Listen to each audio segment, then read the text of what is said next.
एक शाम प्राची टीवी पर सीरियल देख रही होती है। तभी उसकी सास वहां आती है। अरे सीरियल में तो ऐसे मग्न है जैसे आज रात का खाना पड़ोसी आकर बनाएंगे। मुझे पता ही नहीं था आपने अपने बेटे की शादी पड़ोस में भी की हुई है। हैं? मतलब? मतलब इस घर में सारा काम बहू ही करती है, आप तो सिर्फ खर्राटे मारती हैं। अच्छा जी, फिलहाल तो तुम आराम फरमा रही हो, चलो जाओ, ये मेरे टीवी देखने का समय है। आहा, इसीलिए मुझे भगाया जा रहा है। सॉरी, अब तो बिल्कुल नहीं जाऊंगी। प्राची की इस बात पर दोनों सास बहू के बीच टीवी रिमोट के पीछे बच्चों जैसे छीना झपटी शुरू हो जाती है, जिसके बीच श्लोक भी काम से घर वापस आ जाता है। हाँ, आज मेरी चूहे बिल्ली की जोड़ी किस बात पर झगड़ रही है? अरे तेरे बीवी मुझे टीवी ही नहीं देखने दे रही। अरे तुम्हारी मम्मी मुझे खाना बनाने के लिए फोर्स कर रही है। अरे वाह, ऐसे बेतुके रीजन पर तो बच्चे भी झगड़ा नहीं करते। अरे मुझे कुछ मत बोल, सब इसने ही शुरू किया है। हाँ हाँ, जैसे आप तो बहुत दूध की धूली है ना। अरे बस, दोनों चुप। प्राची जाओ, खाने की तैयारी करो। और माँ तुम छोड़ो, तुम्हें क्या बोलूं, शांति से अपना सीरियल देखो, मुझे दोबारा लड़ने की आवाज सुनाई नहीं देनी चाहिए। ऐसा बोलकर श्लोक वहां से चला जाता है, जिसके पीछे पीछे प्राची भी कुछ न कुछ बड़बड़ाते हुए रसोई में चली जाती है। हाँ हाँ, सासू जी को तो कुछ बोलेंगे ही नहीं, बस मुझ पर ही हुक्म चलता है, खाना बनाओ, जैसे मैं इनके घर में खाना बनाने के लिए आई हूँ। इसी तरह शाम बीतती है और रात को श्लोक और प्राची की सास खाना खाकर सोने चले जाते हैं, लेकिन प्राची गुस्से में कुछ खाए बिना काम में ही लगी रहती है। इस घर में किसी को घंटा फिक्र नहीं पड़ता, मैं खाऊं या भूखी रहूं। प्राची कुछ देर के लिए रसोई से बाहर जाती है और जैसे ही वापस आती है तो वहां दूध का भरा ग्लास देखकर हैरान रह जाती है। फिक्र पूरी है, बस दिखाना नहीं है। प्राची दूध पीकर सोने चली जाती है और अगली सुबह एक बार फिर सास बहू का कार्टून नेटवर्क स्टार्ट हो जाता है। ये तुमने ही किया है।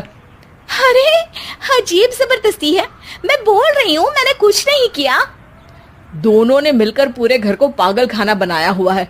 यहाँ कोई नॉर्मल इंसान तो रह ही नहीं सकता, इसीलिए अब पड़ोसी क्या रिश्तेदार भी घर आने से कतराते हैं।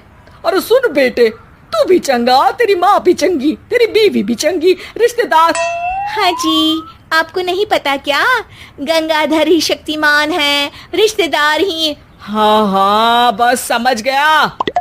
कभी जानवरों जैसे लड़ेंगी तो कभी जुगलबंदी करेंगी। भाई मैं आप दोनों के बीच में नहीं फंसना चाहता। सास बहू की इस मन मौजी जोड़ी से परेशान होकर श्लोक अपना सिर खुजलाता वहां से चला जाता है। चलो अब मैं भी कीर्तन में जा रही हूँ। इस पर जैसे ही सास कमरे में अपना पर्स लेने जाती है तो वहां नाश्ते की प्लेट रखी देख मुस्कुराने लगती है और नाश्ता करके घर से बाहर निकलते हुए कुछ पैसे टेबल पर रख जाती है, जिसके कुछ देर बाद सिलेंडर वाला घर आता है। ओ मुरी मैया, मैं सिलेंडर के बारे में तो बिल्कुल भूल ही गई थी। घर खर्च के सारे पैसे भी मम्मी के पास है और श्लोक से बोला तो उल्टा 4 बात सुनाएंगे। प्राची ये सोच ही रही होती है कि अचानक उसका चेहरा चमक उठता है और वो घर में आकर इधर उधर देखने लगती है। तभी उसकी नजर टेबल पर रखे पैसों पर पड़ती है, जिन्हें वो सिलेंडर वाले को दे देती है। ये सब श्लोक देख लेता है। अच्छा बेटे, इतना बड़ा घोटाला, सबके सामने मैं तेरी दुश्मन और पीठ पीछे तेरी मेरी यारी। इस पर श्लोक एक प्लान बनाता है और शाम को सब एक साथ बैठे होने पर बोलने लगता है। माँ, तुम दोनों की बहुत लड़ाई होती है, इसलिए मैं सोच रहा हूँ कि प्राची को उसके घर छोड़ाऊं, इससे वो भी खुश रहेगी और तुम भी। अचानक श्लोक की ये बात सुनकर सास बहू शौक से उसकी तरफ देखती हैं। अरे ऐसे कैसे घर छोड़ाओगे, मुझे कहीं नहीं जाना। अरे तुमने बोला नहीं पर मैंने सुन लिया, तुम्हें मम्मी के साथ रहना अच्छा नहीं लगता, मुझे पता है। अरे वो अरे, जब बहू खुद कुछ काम बोले तो वो तुझे सुनता नहीं, और अब जो इसने बोला ही नहीं वो तू समझ गया। जब उसे नहीं जाना तो फिर जबरदस्ती क्यों कर रहा है? अच्छा, फिर आपको मौसी के घर छोड़ाता हूँ, बस अब आप दोनों एक घर में एक छत के नीचे नहीं रह सकती। मैं इस टॉम एंड जेरी की जोड़ी को और नहीं झेल सकता। है? ऐसे कैसे नहीं रह सकते? तुम्हें इतनी दिक्कत है तो तुम्हारा बोरिया बिस्तर पैक कर देती हूँ, लेकिन मम्मी जी कहीं नहीं जाएंगी। बिल्कुल यही सुनना था मुझे। अगर दोनों में इतना ही प्यार है फिर हर वक्त ये लड़ाई का नाटक क्यों करती हो? देखा मैंने कैसे माँ किचन में दूध रखती है और तुम उनके लिए कमरे में नाश्ता रखती हो, और कैसे वो पहले ही तुम्हारी दिक्कत समझकर घर में पैसे रखकर बाहर जाती है। अरे भाई, इतना ड्रामा तो डेली सोप में भी नहीं होता जितना तुम दोनों ने इस घर में फैलाया हुआ है।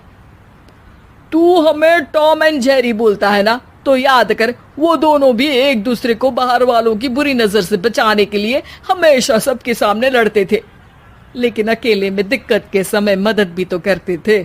बस हमारा रिश्ता भी कुछ ऐसा ही है। और वैसे भी अगर सास बहू में तू मैं नहीं होती तो दुनिया वालों को कहानियां कैसे मिलेंगी?